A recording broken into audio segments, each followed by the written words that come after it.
گزشتہ درس کے اندر میں نے صلاۃ تسبیح کے بارے میں بتایا تھا کہ دیکھیں صلاۃ تسبیح حضور نبی کریم صلی اللہ علیہ وسلم حضرت عباس رضی اللہ عنہ سے فرماتے ہیں، کیا میں تمہیں ایک چیز نہ بتاؤں جو تمہارے لیے دنیاوی لحاظ سے، اخروی لحاظ سے، ہر لحاظ سے فائدہ مند ہو؟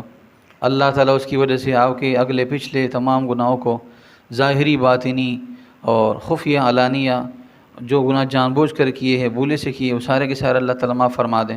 فرمایا یا رسول اللہ کیوں نہیں؟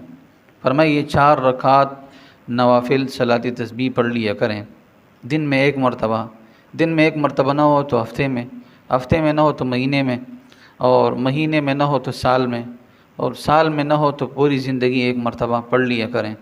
اللہ تعالیٰ اس کی وجہ سے آپ کے گناہوں کو معاف فرما دیں گے۔ تو بہت سارے ساتھی تھے وہ اعتکاف جو صلاۃ تسبیح اس کے بارے میں پوچھ رہے تھے، بھائی کس طرح پڑھیں، طریقہ کیا ہے؟ تو اس کا طریقہ 2 طریقے ہیں۔ ایک طریقہ تو یہ ہے کہ نیت آپ نے باندھ لی 4 رکعات صلاۃ تسبیح نفل کی، تو ثنا پڑھیں گے، سورہ فاتحہ پڑھیں گے، اور اس کے بعد سورت پڑھیں گے، اس کے بعد 15 مرتبہ تیسرا کلمہ پڑھیں گے، سبحان اللہ والحمد للہ ولا الہ الا اللہ واللہ اکبر ولا حول ولا قوۃ الا باللہ العلی العظیم۔ لیکن یہ ترتیب تھوڑی سی مشکل ہے، ٹھیک ہے؟ اس کے حدیث کے نیچے دوسری ترتیب بھی بتائیے، وہ ترتیب یہ ہے جو مجھے اچھی لگی، وہ یہ کہ جیسے ہم ثنا پڑھتے ہیں، ثنا سبحانک اللہم وبحمدک وتبارک اسمک وتعالی جدک ولا الہ غیرک، تو اس کے بعد 15 مرتبہ ہم کیا کریں، سبحان اللہ والحمد للہ ولا الہ الا اللہ واللہ اکبر ولا حول ولا قوۃ الا باللہ العلی العظیم، یہ مکمل پڑھیں۔ حدیث میں فرمایا یہ بھی ساتھ میں پڑھ لیں، یہ زیادہ بہتر ہے۔ بعض لوگ ہوتے ہیں نا وہ صرف یہ پڑھ لیتے ہیں سبحان اللہ والحمد للہ ولا الہ الا اللہ واللہ اکبر، اس طرح پڑھ لیتے ہیں۔ تو مکمل جو تیسرا کلمہ ہے وہ پورا پڑھ لیں۔ فرمایا یہ سب سے زیادہ بہتر ہے، سب سے زیادہ بہتر یہ ہے، اس لیے کہ اس کے اندر اللہ تعالیٰ کی کبریائی، اللہ تعالیٰ کی عظمت اور اللہ تعالیٰ کی بڑائی بیان کی جا رہی ہے مکمل طور پر، ٹھیک ہے؟ تو یہ مکمل ہم پڑھ لیں، کتنی مرتبہ؟ 15 مرتبہ۔ اور پھر اس کے بعد ہم کیا کریں گے، اعوذ باللہ من الشیطان الرجیم بسم اللہ الرحمن الرحیم، سورہ فاتحہ، اور سورہ فاتحہ کے ساتھ کوئی سورت ملا لیں گے، اور پھر اس کے بعد ہم 10 مرتبہ پڑھیں گے۔ کیا پڑھیں گے؟ سبحان اللہ والحمد للہ ولا الہ الا اللہ واللہ اکبر ولا حول ولا قوۃ الا باللہ العلی العظیم، 10 مرتبہ۔ اس کے بعد ہم رکوع میں جائیں گے، سبحان ربی العظیم پڑھیں گے 3 مرتبہ، اور پھر اس کے بعد یہ 10 مرتبہ پڑھیں گے۔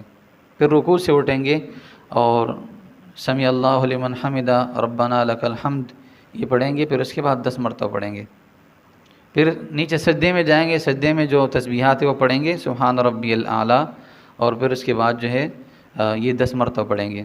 سجدے سے اٹھنے کے بعد 2 سجدوں کے درمیان جو جلسہ اس کو کہتے ہیں، بیٹھنا ہوتا ہے، اس کے درمیان بھی ہم 10 مرتبہ پڑھیں گے، ٹھیک ہے؟ پھر سجدے میں جائیں گے، پھر سجدے میں 10 مرتبہ پڑھیں گے، تو یہ کتنے ہو گئے؟ ہر رکعت میں 75 مرتبہ ہو گئے، ٹھیک ہے؟ 75 جانتے ہیں؟ 75، تو بہت سارے ساتھی ہوتے ہیں وہ 75 بھی نہیں جانتے ہیں، اردو ہم نہیں جانتے ہیں نا، تو 75 ہر رکعت میں آپ نے 75 مرتبہ پڑھنا ہے، تو کل کتنے ہو جائیں گے؟ 75 4 مرتبہ کر لو، کتنے ہو جائیں گے؟ 300 ہو جائیں گے۔ ہاں تو 300 ہر چاروں رکعتوں کے اندر آپ کے 300 ہو جائیں گے۔ اور ایک بات یاد رکھ لیں کہ اگر آپ دن کو پڑھتے ہیں، حدیث میں نے بات پڑھی کہ اگر آپ دن کو پڑھتے ہیں تو پھر 4 رکعت پڑھیں، مطلب 4 رکعت ایک ساتھ پڑھیں، اور اگر آپ رات کو پڑھتے ہیں صلاۃ تسبیح تو پھر 2 رکعتیں پڑھیں، 2 رکعتیں۔ اس لیے حدیث میں فرمایا صلاۃ اللیل مثنی مثنی، رات کی جو نماز ہے، جو نوافل ہے، وہ 2 رکعتیں ہیں، تو آپ 2 بھی پڑھ سکتے ہیں، 4 بھی پڑھ سکتے ہیں، آپ کو اختیار ہے، ٹھیک ہے؟ آسانی ہو جائے گی، اس لیے کہ 4 رکعت کی نیت جب ہم مانتے ہیں تو تھوڑا مشکل ہو جاتا ہے، ہمارے بوڑھے ہوتے ہیں، ضعیف ہوتے ہیں، تو ان کے لیے کھڑا ہونا مشکل ہو جاتا ہے۔ صلاۃ تسبیح میں ٹائم بھی لگتا ہے۔ ہمارے ایک ساتھی نے اس دن نماز پڑھی، گئی یار بہت مشکل ہے میں نے کہا نیت ختم کر کے بس چھوڑ لیتا ہوں، میں نے کہا آسان کام بھی تو نہیں ہے، جنت حاصل کرنا اور اللہ تعالیٰ کی انعامات کو حاصل کرنا یہ آسان کام بھی تو نہیں ہے، مشکل بھی ہے، ٹھیک ہے؟ تو تھوڑی سی مشقت برداشت کرنی پڑے گی، لیکن فائدہ بہت ہوگا۔ حضور نبی کریم صلی اللہ علیہ وسلم کی حدیث پر عمل بھی ہو جائے گا، اللہ تعالیٰ کی گناہوں کو معاف بھی فرما لے گا۔